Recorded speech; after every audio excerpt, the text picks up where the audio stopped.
दोस्तों, कल्पना कीजिए कि भारत में किसी देश की सेनाएं के साथ युद्ध छिड़ गया हो। वहां पर भारत की सेना या भारत का कोई भी हथियार मौजूद नहीं है। कई किलोमीटर दूर तक ना दाएं ना बाएं, सब कुछ सन्नाटा है।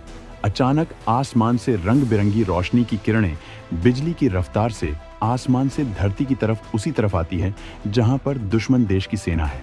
ये किरणें जैसे ही दुश्मन सैनिक, दुश्मन के हथियार और दुश्मन के किसी भी हाईटेक से हाईटेक हथियार तक पहुंचती है, वैसे ही आग लग जाती है, तबाही मच जाती है।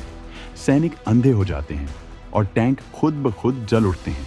ठीक उसी तरह से पहले से कहां पर पेट्रोल मौजूद हो, बस चिंगारी लगाने की देर हो। आप कहेंगे ऐसा तो सिर्फ फिल्मों में हो सकता है। स्टार वॉर फिल्मों में ऐसा ही होता है।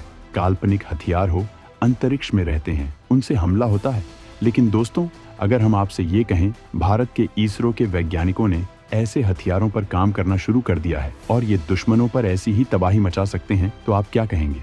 जी हाँ दोस्तों, भारत उस टेक्नोलॉजी पर काम कर रहा है जहां पर बाकी दुनिया की सोच खत्म हो जाती है। भारत स्टार वॉर फिल्मों के हथियारों की तरह ही कुछ बड़ा करने का प्लान कर रहा है। और गर्व कीजिएगा इस बात पर कि सुपर शक्ति अमेरिका और कथित तौर पर खुद को ताकतवर देश बताने वाला चीन भी भारत के डीआरडीओ के इस तकनीक के आगे बेबस हो गए हैं। वो भारत से पीछे छूटने वाले हैं और डीआरडीओ की इस तैयारी से अमेरिका के कान खड़े हो गए हैं। दोस्तों, आज के इस वीडियो में बात होगी इसी आसमानी मायावी अस्त्र की।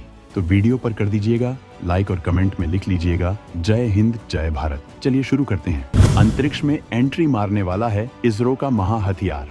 अमेरिका, रूस, चीन सब हैरान। ये क्या कर रहा है भारत? दोस्तों, रूस और यूक्रेन के बीच युद्ध जारी है, लेकिन चीन की चालबाजी को देखते हुए एलएसी पर भारतीय सेना हाई अलर्ट पर है। चीन को लेकर हाल ही में खुलासा हुआ है कि चीन ने इतिहास का सबसे बड़ा इंफ्रास्ट्रक्चर भारत से लगती सीमा पर खड़ा कर दिया है। चीन भारत को यूक्रेन युद्ध में बिजी मानकर एलएसी पर बड़ी घुसपैठ करने की योजना बना सकता है। हालांकि अगर चीन ने ऐसा किया तो ये उसकी सबसे बड़ी भूल होगी, क्योंकि मोदी सरकार ने गलवान में हुए खूनी संघर्ष के बाद भारतीय जवानों को फ्री हैंड दे दिया है। यानी कि भारतीय जवानों को क्या करना है, कब करना है और कैसे करना है, इसको लेकर मोदी सरकार से इजाजत लेने की कोई जरूरत नहीं है। इसके अलावा भारत और भी तैयारियां कर रहा है। एक तरफ जहां भारत सुपरसोनिक ड्रोन्स को एलएसी पर तैनात करने की योजना पर काम कर रहा है, वहीं दूसरी तरफ जीबी बम जैसे महाविध्वंसक हथियारों का डिप्लॉयमेंट बॉर्डर पर किया जा रहा है। लेकिन हाल ही में भारत ने एक और खतरनाक हथियार को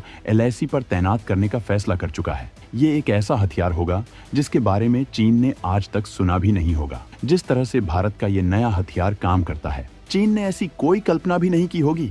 दोस्तों, भारत के इस नए और हैरान कर देने वाले हथियार के बारे में बताएंगे, लेकिन इससे पहले भारतीय स्पेस एजेंसी इसरो के उस पराक्रम से रूबरू करवाते हैं जो पलक झपकते ही चीन को बैकफुट पर धकेल सकता है। आपको गर्व करना चाहिए कि चीन, अमेरिका और यूरोपीय देशों को पीछे छोड़ते हुए भारतीय अंतरिक्ष अनुसंधान संगठन यानी इसरो के वैज्ञानिकों ने एक ऐसे स्पेस शटल को तैयार कर लिया है जिसका दोबारा से इस्तेमाल किया जा सकता है। इस हथियार का नाम है रीयूजेबल लॉन्च व्हीकल यानी कि RLV। इसे ऑर्बिटल रीएंट्री ORV कहा जाता है। दोस्तों, ये कोई ड्रोन, मिसाइल या फिर फाइटर जेट नहीं है, बल्कि इसरो द्वारा तैयार किया गया एक स्पेस प्लेन है जिसे इसरो के वैज्ञानिकों ने बेहद ही सीक्रेट तरीके से तैयार कर लिया है। ये एक ऐसा हथियार है जो न सिर्फ धरती के वायुमंडल में बल्कि स्पेस पर जाने की काबिलियत रखता है। ये स्पेस में ट्रैवल कर सकता है और स्पेस में सैटेलाइट को काफी कम कीमत में लॉन्च करने की क्षमता रखता है। सबसे खास बात यह है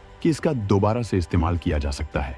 इस मामले में सबसे आगे निकल गया भारत। जंग हुई तो इसरो का ये हथियार उतरेगा मैदान में। दोस्तों, इस मामले में भारत ने चीन जोड़े अमेरिका को भी पीछे कर दिया है, क्योंकि ऐसी तकनीक अभी अमेरिका भी विकसित नहीं कर पाया है। चीन का इस तकनीक को लेकर दूर दूर तक कोई नाम नहीं है।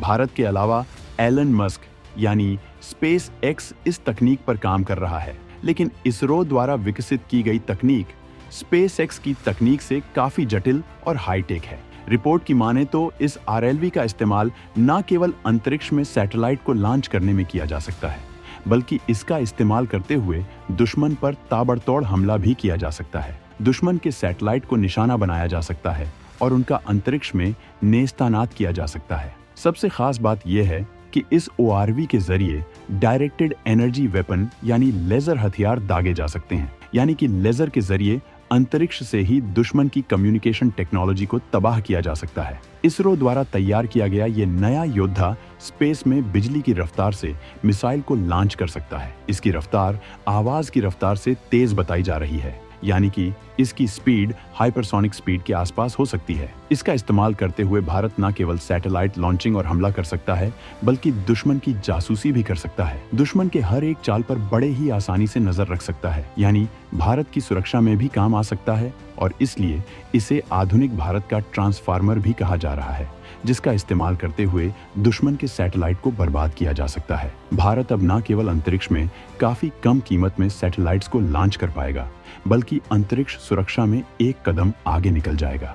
अमेरिका, चीन और रूस जैसे देश भी ऐसी तकनीक हासिल करना चाहते हैं, जिसका इस्तेमाल करते हुए वे दुश्मन के सैटेलाइट को डायरेक्ट एनर्जी वेपन से अंतरिक्ष में ही तबाह कर सकें। लेकिन अभी तक उनके पास ऐसी कोई तकनीक मौजूद नहीं है। आपकी जानकारी के लिए बता दें कि इसरो के वैज्ञानिक इस तकनीक को और भी ज्यादा एडवांस बनाने पर काम कर रहे हैं और इसको लेकर ज्यादा जानकारी पब्लिक डोमेन में शेयर नहीं की गई है। हालांकि दोस्तों, इसके बारे में आपका क्या कुछ कहना है, कमेंट में लिखकर जरूर बताइएगा।